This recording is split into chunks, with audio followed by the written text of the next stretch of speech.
Hello there, Internet. MegaMogwai here, and I got another Legends of Runeterra video for you guys today. And today, due to people generally asking me to do this, because this was not the original plan, as I'm not streaming today, I'm going to do a live reaction to the SEJUANI reveal that we see right here. This is completely raw. I have not clicked on this video just yet. As you guys can see, it went up 7 minutes ago. I got off of a call that I had with F2K and all that stuff. And yeah, we'll just jump right into this and let's see what this champion does. So let's do this. Hopefully my settings are right, because I'm not used to recording my Google Chrome, but let's see. Carved from the... All right. Let's put this. Okay, I think, let me actually adjust this real quick. Emphasis on the raw. Let me actually, yeah. I gotta make this a little bit smaller. There we go. No, not yet. All right. That's more like it. All right, my body's ready. Mom spaghetti. Let's do this. A savage cold. You own what you take. Okay, stop. 6 mana. I knew it was gonna be. I said it the other day. It was gonna be a 5 or a 6 mana because she's thick. She big, right? So she's not gonna be like an early game, and she's not gonna be too big like Trindamere. But I nailed it. All right, Overwhelm. I also said this. She's gonna be big. She's gonna have Overwhelm. All right, play. Give an enemy Frostbite and Vulnerable this round. Level up when you've damaged the enemy nexus in 5 different rounds this game. Wait. When you've damaged the enemy nexus. Oh, but she doesn't have to see it. Okay. I thought this is impossible. But wait, when you've damaged the enemy nexus in 5 different rounds this game, so you have to. All right. I'm taking all this in. 5/6, 6 mana, 5/6. A little bit understated with Overwhelm and Frostbite and Vulnerable. All right, let's see.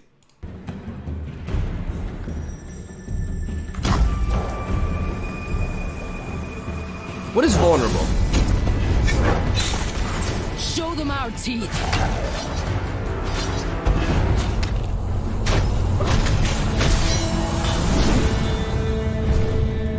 The enemy can challenge this unit, forcing it to block.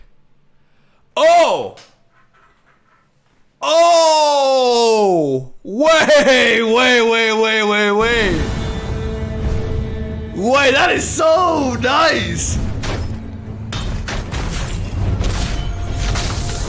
Trust nothing but your strength.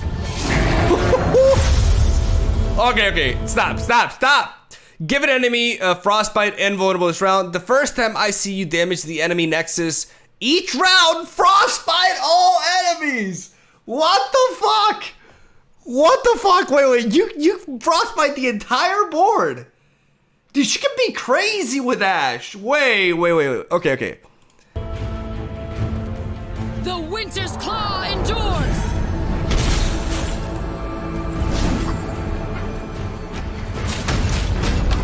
Wield your fury! So she attacks first and she frostbites everything else? That's so fucking dope!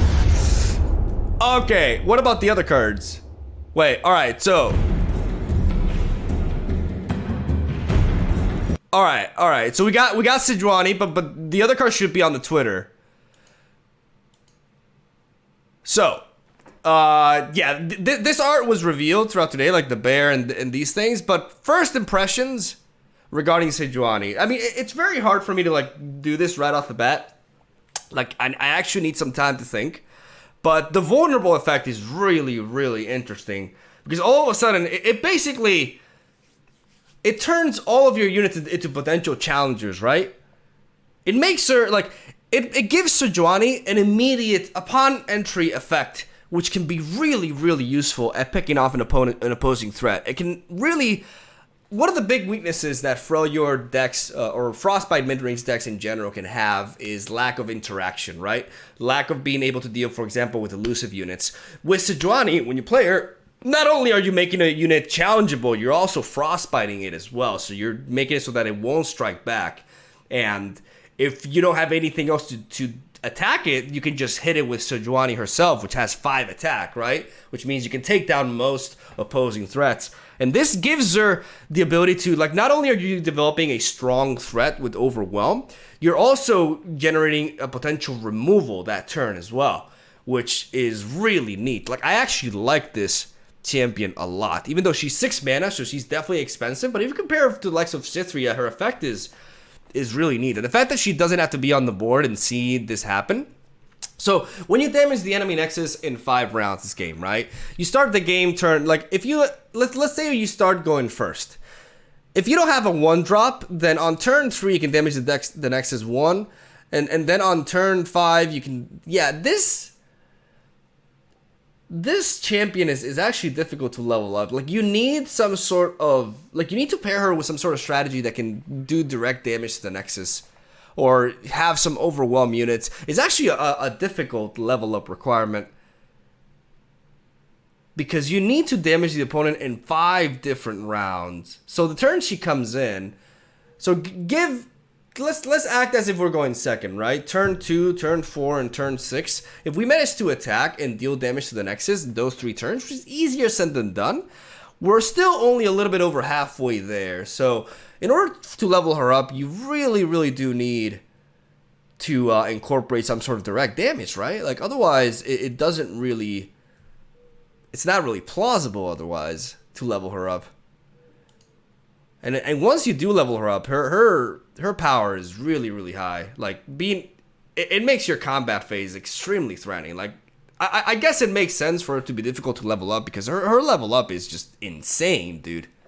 It's actually insane. Like, if you have a strong board state and you attack, it's kind of like Bryce Steel formation sort of power level, you know? You're just obliterating your opponent in an exchange, as they can't really block and do anything. It's kind of ridiculous, right? So it actually makes sense that it requires, but there's this really, like, from a deck building perspective, this is really interesting, because if you can design a deck that can just damage the opposing Nexus during 5 rounds easily and just play this with a level up, like, that's really, really neat. Like, this could make for a very interesting Freljord, Piltover, and Zon sort of deck. I'm actually really intrigued by this. But before we continue talking about that, let's actually move on to the Twitter, because they should have revealed these cards. Yes, they have. Yes, there we go. Oh, there we go. Okay, let's actually. You guys, I'm reading some. Yeah, let's hide that. I'm reading some Attack on Titan. Okay, wait. No. Professional video. All right, let's take this down. There we go. Let's give it a like. Fury of the North. I assume this is Sejuani's signature card, which gives an ally +4/+4 this round. That's actually really strong, especially because it says at burst speed. It's strong, but it's also pricey. But it's a very, very powerful burst effect. Like, that's actually not a bad card at all. The Ruthless Raider, a 2-mana 3/1 with Tough and Overwhelm. I love this 2-drop. Holy crap, I really like this 2-drop. It does not die to Vile Feast, which is generally the biggest weakness that one health 2-drops has is completely mitigated with the Tough. So she can't be just chump blocked by units with 1 attack. And if you buffer, that toughness is going to go a long way. Like, I actually like the Ruthless Raider quite a bit. The Ember Maiden, round start, deal 1 to everything. Okay. Remember what I said about leveling up Sejuani? All right, now it's getting easier. Now it's getting way easier. She's dealing damage to herself, though, but this is awesome with, like, self-damage archetypes as well. Like Crimson shit, enabling Braum, and also just everything. That's a really interesting card. The Ember Maiden has a lot of potential. And also amazing against spider decks. Holy shit, dude. This is incredible against spiders, man. The obviously the downside is his low health stat, right? Like, she will only survive like 1 trigger, so you have to have ways to buff her health. But she enables, like, she makes Take Heart an amazing card, because she enables it so easily. That's actually really good. Stormclaw Urson, 5 mana 6/6 with Overwhelm. Other allies with Fopplies power. Whoa. Wait. What the fuck? What? This is a card? Wait, what the fuck? A 5-mana 6/6 with Overwhelm that gives other allies with 5+ power Overwhelm. That's so good, right? It's got really good stats. Like okay, just compare this to the like there's the Alpha Wild Claw. Like it's a 6-mana 7/6 with Overwhelm, and that's it, right? Obviously, it's not a card that sees much play in Constructed, but it's, you know, it's a thing. It's like a baseline, right? And this guy has like 1 less attack, but comes in 1 turn earlier, which is crazy, and gives other 5 attack units Overwhelm. That's really neat. This is just like raw power, man. Like Freljord, this set seems to just be pure muscle, and I like it. I really like this design. I think it's actually it's just as interesting as Quinn, because it's not like super easy to build around, because her level up requirement is actually pretty intense. Like you have to go through a lot for it. But with cards like Ember Maiden, that gets enabled way easier, way easier. Because if you don't manage to deal damage to the Nexus in the first couple of turns, you drop this turn 3, and then it's like turn 3, turn 4, turn 5, turn 6. Like if you preserve this on the board every time, this alone will help out a lot, enabling Sejuani. So obviously you have to combine this with a deck that enables you to, you know, like I said, preserve your units, a bunch of health buffs like Bloodsworn Pledge, even though I do think that card is a little bit overcosted for what it does. But some other combinations that you can go for. Obviously, Take Heart, but you have to go even beyond that, man. Like cards like Ember Maiden are gonna require you to run a shitload of, oh my god, Ember Maiden with Noxian Guillotine. Oh my god, dude. Oh my god, that's really good. Because right now, the Crimson archetype doesn't really have a good enabler for this. Noxian Guillotine, the biggest weakness, I'll tell you right now, the biggest reason why Crimson Freljord Noxus is not a top tier deck is because of their lack of interaction, right? Their lack of good single target removal that doesn't require the combat phase to be present, right? It relies on Whirling Death, but Whirling Death is not like single combat. Whirling Death doesn't allow you to disrupt your opponent outside of the combat phase, and that's the biggest weakness the archetype has. But with a card like Ember Maiden, because other ways to deal damage to everything involve the likes of Death Lotus, which again requires combat, and Avalanche, which is a bit expensive and deals quite a bit of damage to everything as well. It's just a card that has been really underwhelming. But the Ember Maiden is a turn 3 play that deals 1 to everything at the start of the round, which means obviously it's still somewhat limited, because even though you are enabling the Noxian Guillotine, if your opponent develops a threat on their turn after the round starts, then he knows that for that turn, they are pretty much out of range, right? Because you need a card to be on the board at the start of the round for you to be able to deal damage to it with this, and thus enabling the Noxian Guillotine. But established board state, if you take a big hit from the opponent and you drop this thing at the end of the round, then the next round starts and she deals 1 damage to everything, all of a sudden, your Noxian Guillotine can just provide you insane value. Absolutely insane value. Like, she is one hell of an enabler in that sense. And combining Noxian Guillotine with Whirling Death may give you all the interaction that you ultimately need to become a viable archetype, and that's really exciting. That's really interesting. Like this card is actually the highlight for me. Ember Maiden is actually the card that I'm really intrigued by. Sejuani is awesome. Like I love this level of requirement. I love the vulnerable mechanic. I want to see other cards. I'm really curious to see how they implement this vulnerable mechanic in other cards.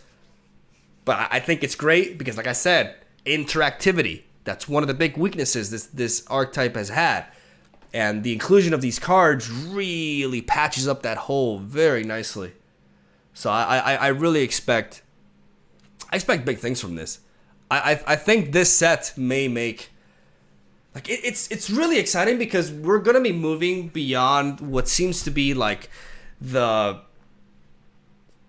sort of metagame that we have right now, in which you need to either go mono Demacia with Bannerman, or you add in Ionia to something to give a little bit of because if you're not playing Demacia with single combat, or you're not playing Ionia with the likes of Will of Ionia, or you're not playing Shadow Isles with the multiple sources of removal that they have, the problem, well, Piltover more so, like the problem right now is Freljord and Noxus as regions, I believe, are quite behind the other four because of their lack of solid interaction, right? Because Piltover and Zaun has Mystic Shot, which, may not seem like much, but is quite a bit.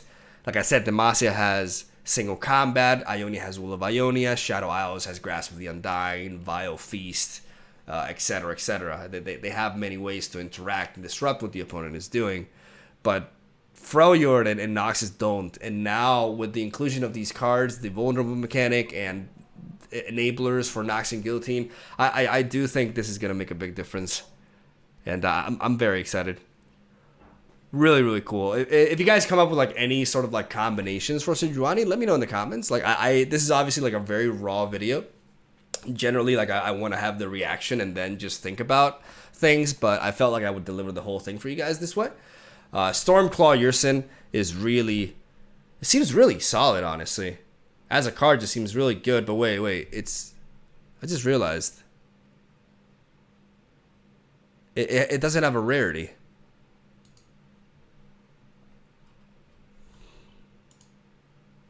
The Stormclaw Yrson does not have a rarity.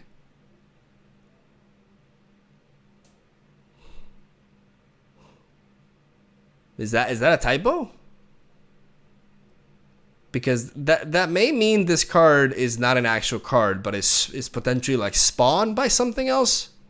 I just realized this. Because you see, every single one of these other cards have rarity into them, but this one doesn't.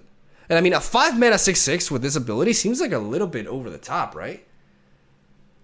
Like, it's really fucking strong, dude. It's got amazing stats, an amazing ability, and like keyword, and a really good ability on top of that. Yeah, maybe this card is not intended to be, because if we compare this with like other 5-drops, this is kind of insane. It's kind of nuts. It's definitely overstated. So I wonder what this means. This can't be a coincidence. This is not an actual card. This is spawned by something else.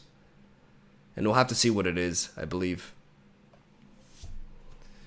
Regardless, Ember Maiden, the highlight for me, and SEJUANI, I can't wait. I can't wait to build with this champion. I have to like go back, chill, and just kind of like think about, theorycraft a little bit, right? God damn it, we're still like 20 days from this shit. Like, fuck me, dude. Well, at least I got some Final Fantasy VII. Thank God. Oh, that'll kill some time for me. All right, thank you guys for watching. Hope you enjoyed. Let me know what you think about SEJUANI. I think this is really good news. This is really good news for both Freljord and Noxus, and basically that specific region combination. And I'm very, very happy about that. Really, really happy about SEJUANI. Let's see what we get next time around. Hopefully, I want to see Piltover and Zaun and Noxus. Like, those are two that I'm really excited for. I want to see what champions we get from that. So yeah, love ya. Have a solid day. Thank you for watching. I'll see you guys tomorrow.